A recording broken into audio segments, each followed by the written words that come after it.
In Israel, there are two special phenomena. There are more than two, but I will mention two today. The first one is that we in Israel have a kibbutz, which is a communal way of life, very special. I don't have to introduce it here. The other thing is that we have public ownership and control of 93% of the land of the country, which is very unique. I think it's totally unique. Maybe Yossi Katz could say something about that, but I don't know any other country, maybe North Korea, that this is the same system. And the reason for that is historical.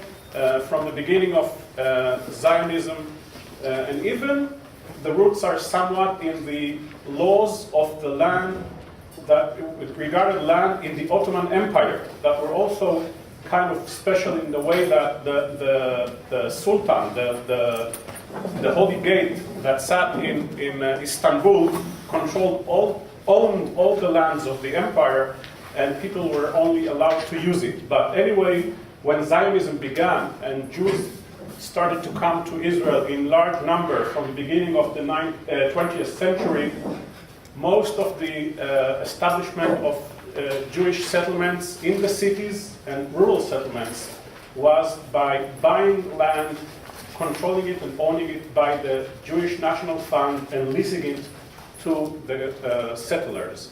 So in the end, it ended up that 93% of the land is owned by the country. The land is controlled by the Israel Land Administration, and this is so since 1965 until the end of 1909, when the reform took place, or at least the legislation of the reform took place. In 2009. The end of 2009. And actually we're now in 2010, where the reform didn't start yet. Anyway, among this, the land that the Israel Land Administration controls is about 4.8 acres, about 20,000 square kilometers, or 20 million dunams. And usually when someone in Israel says, I own an apartment or I own a plot of land, usually it means this person leases the land from the land authority. The ownership, it remains with the JNF or the state. The kibbutzim lease about 2 million dunams, which is about 50% of the leased agricultural land in Israel. Meaning, out of the 20 million dunams of Israel, large numbers are simply the desert in the south.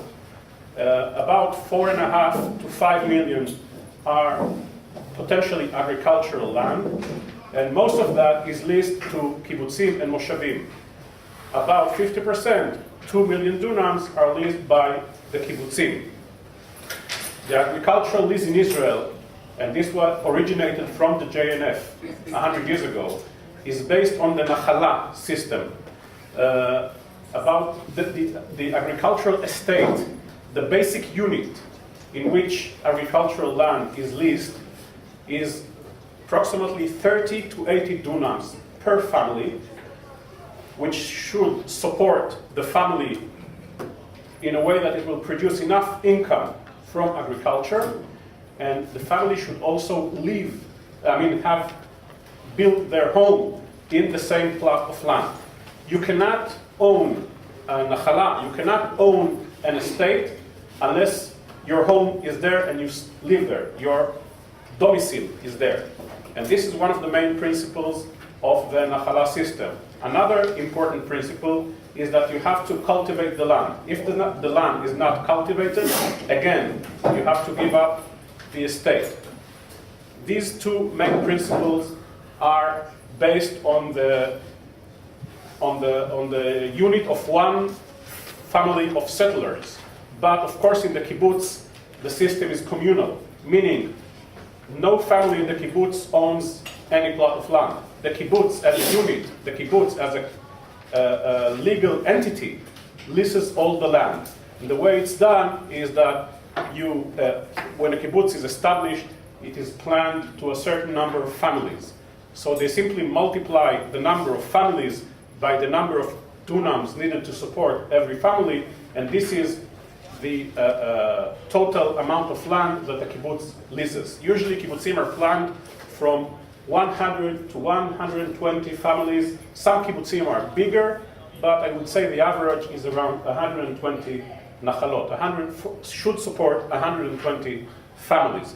I should also mention that right from the beginning, the kibbutz was a bit different from the moshav, which is the other way of to settle an agricultural family in Israel. By not only that it's communal, but also it was very industrial from the first step. Many kibbutzim from the 1920s and 1930s until today own and operate factories, hotels, shops, etc., etc. And if you read all the books, there's a very important book now called Habaita, Back Home, by Asaf Inbari. You see that Kibbutz Afikim, one of the first and biggest kibbutzim in Israel, actually, right from the start, had a big factory for crates to pack fruits.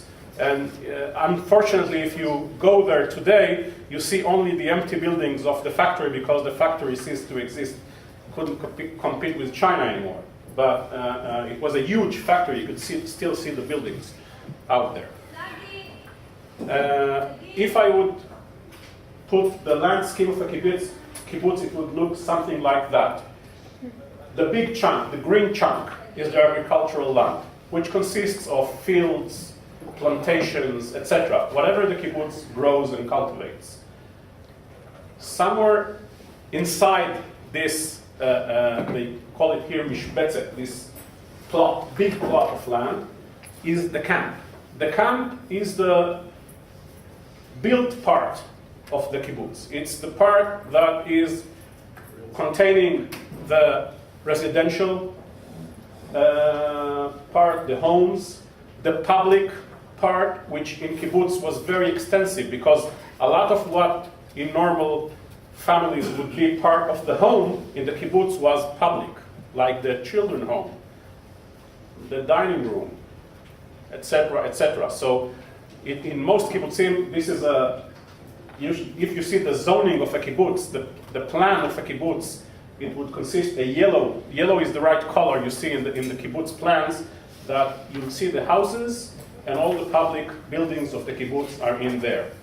There's another part, which is, I would say, the farm. This is where the farm animals would be. The cow shed, the chicken houses, but also the garage for the tractors. And if the kibbutz would have a garage, small places to fix machines, to make furniture, etc., they will be there. This would be in this part of the kibbutz. And as you can see, by the way, the kibbutz is very urban in planning. I think there's a session about that. Because unlike a normal village or a normal farm, all this is not around the farmer's house, but more like a town. There's different zones for every land use. And the last part, which I put in purple, which also in many of the plans is in purple, is the industrial or commercial part of the kibbutz, which usually contains one or two big factories. You know, many of the kibbutzim have huge factories, like Netafim and Plason and etc., etc. But some other kibbutzim might have a smaller area with a smaller factory. You could see that in a picture. This is kibbutz Be'eri in the Negev, and you can see to the right is the residential area. You can see the small houses of the kibbutz members. You can see some public use over there. For example, I could see tennis court. There would be a swimming pool here, etc. Here, you would see farm equipment, chicken houses, etc., and the big factory the kibbutz has, which is one of the largest printing houses in Israel. All the checks and banking documents in Israel are printed in Be'eri, and I think they also export to many countries. So this is how the kibbutz would look from the air, and this is the machaneh, this is the camp, this is the built part of the kibbutz, surrounded by the fields and plantations, and Alon's kibbutz somewhere there.